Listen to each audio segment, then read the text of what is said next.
Yo tout le monde, j'espère que vous allez bien. Épisode 9 de ma série de vidéos sur la création ici de ma future usine de production de CBD. Au programme, on termine une bonne fois pour toutes l'ossature bois et on s'occupe d'installer l'isolation dans la totalité du bâtiment. La première étape, c'est de venir finaliser l'installation de l'ossature bois.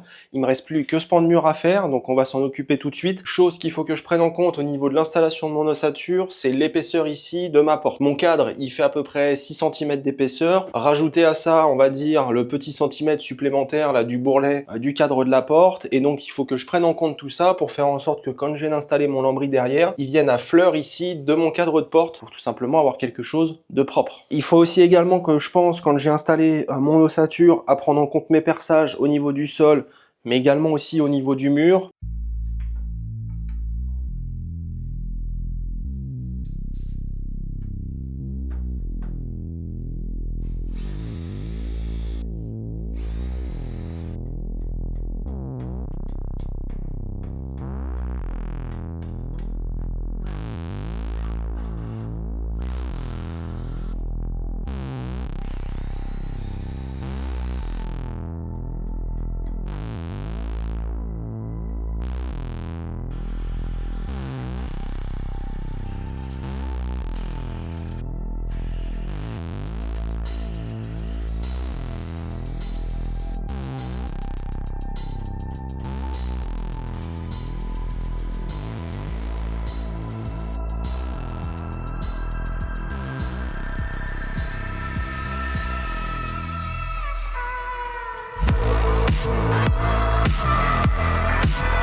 Bon ben voilà le résultat final, l'ossature au niveau du mur là, de la porte d'entrée est terminée. Donc je me suis pas cassé la tête, j'ai mis un demi-chevron à plat directement ancré dans le mur, par-dessus lequel après je suis venu mettre un litho, et au final ça me permet ici d'arriver quasiment à ras de mon cadre de porte, tout en sachant ici que de toute façon je viendrai coller mon lambris PVC sur le cadre de porte, et qu'avec le petit plot de colle qu'il y aura derrière, on sera vraiment parfaitement à fleur. Le seul petit truc qui me restera à modifier, c'est sur la partie tableau électrique. Le litho qui est là ici, je vais l'enlever. Ce qu'on viendra faire certainement, c'est une petite réservation, un petit coffret. Toutes mes gaines vont revenir se mettre dans le tableau, et que donc là forcément je risque de pas avoir trop le choix que de faire un petit déport, parce qu'en termes de place derrière, je suis vraiment léger ici et je risque de vraiment pas être en mesure de passer mes gaines. Donc il restera à faire une petite modification de ce côté-là, mais on verra ça au moment de se faire les lecs. Donc pour l'instant, je considère que la partie ossature bois est terminée.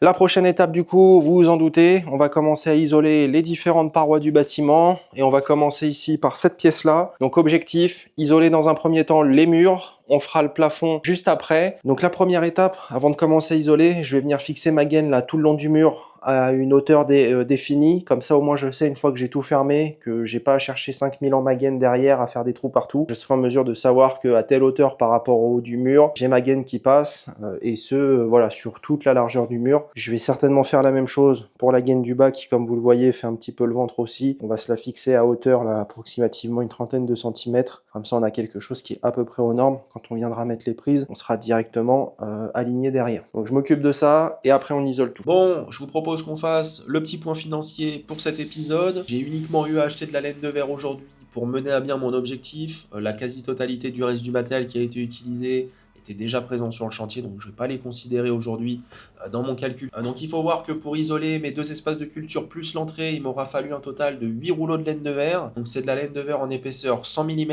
Les rouleaux font 1,2 m de large par 10 mètres de long, à un coût donc de 43,35 TTC. Si je fais le total, ça fera 346 €. Et donc si on fait le total cumulé sur tout le projet, on arrive aujourd'hui à 1853 € déboursés pour transformer le bâtiment. Je vous laisse avec la suite de l'installation de la laine de verre.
Bon, j'ai terminé les travaux d'isolation dans les deux futurs espaces de culture. Certains me le diront certainement dans les commentaires, l'installation de la laine de verre que j'ai fait dans cette pièce, elle est loin d'être parfaite. Comme vous pouvez le voir, j'ai réutilisé tous les talons là, de mes rouleaux, les chutes, pour essayer de combler et réduire au maximum la perte. Parce que là, clairement, avec toutes les découpes que j'ai eu à faire, il faut voir que je jetais quasiment 2 rouleaux de laine de verre si j'utilisais pas les chutes comme ça. Si on fait le point un petit peu sur tout ce qui reste à faire ici au niveau des pièces, avant de pouvoir passer à la partie vraiment purement doublage, lambris PVC, etc. Tout ce qui va être mis en place des platines. Vous vous en souvenez, je vous en ai déjà parlé à plusieurs reprises. Réseau de ventilation en haut, réseau de prise en bas. Le problème qu'il y a, c'est que le lambris PVC, c'est une matière qui est très fragile, donc je ne peux pas venir fixer des choses directement sur le lambris. Donc il faut que je me prévoie des petites platines, des cales d'épaisseur que je vais venir fixer dans les murs derrière aux endroits stratégiques et dans lesquels je pourrais venir du coup ancrer soit mes ventilateurs ou mes blocs prises en bas, ou bien ici au-dessus de la porte, avoir une planche pour venir fixer dedans tout simplement ma glissière pour ma porte coulissante. Prévoir aussi également au niveau de la toiture, tout ce qui va être les blocs prises pour les lampes, mais également aussi tout ce qui va être les points de fixation pour pouvoir les suspendre. Donc vous l'aurez compris, il reste quelques petits détails à gérer ici et là. Pareil, dans le prochain épisode, j'aimerais bien m'occuper ici de la préparation des volumes pour l'extraction, l'intraction d'air. Et puis également pour finir, je l'ai noté en installant la laine de verre par endroit. Mon litonnage sur le toit il est complètement explosé. Donc j'ai un endroit ou deux là, ici et là, où il va falloir que je vienne refaire les litos qui sont abîmés pour être sûr quand même qu'on ait quelque chose de propre et qui tienne la route sur le long terme. Je vais vous laisser là pour aujourd'hui. On a quand même vachement bien avancé. Je suis vraiment satisfait là du résultat sur la laine de verre. Ça donne vraiment l'impression là que le projet arrive bientôt à sa fin et ça fait vraiment super plaisir parce que c'est des mois et des mois de travail. N'hésitez pas à me donner votre avis dans l'espace commentaire sur la vidéo du jour, les choix que j'ai fait vis-à-vis de l'isolation, etc. Ça m'intéresse d'avoir votre avis. Je vous donne également rendez-vous sur mes réseaux sociaux, donc Instagram, TikTok. Je fais régulièrement des lives sur TikTok et j'essaye de vous publier du contenu ici et là qui est inédit, que vous ne verrez pas sur YouTube. Donc n'hésitez pas à faire un tour. Vous avez tous les liens dans la description. Et puis sinon, moi, il ne va plus me rester qu'à vous donner rendez-vous dans une quinzaine de jours pour la partie finalisation des petits détails. En attendant, prenez soin de vous. Bon week-end de Pâques. Vas-y mollo sur le chocolat, mon gourmand. Ciao.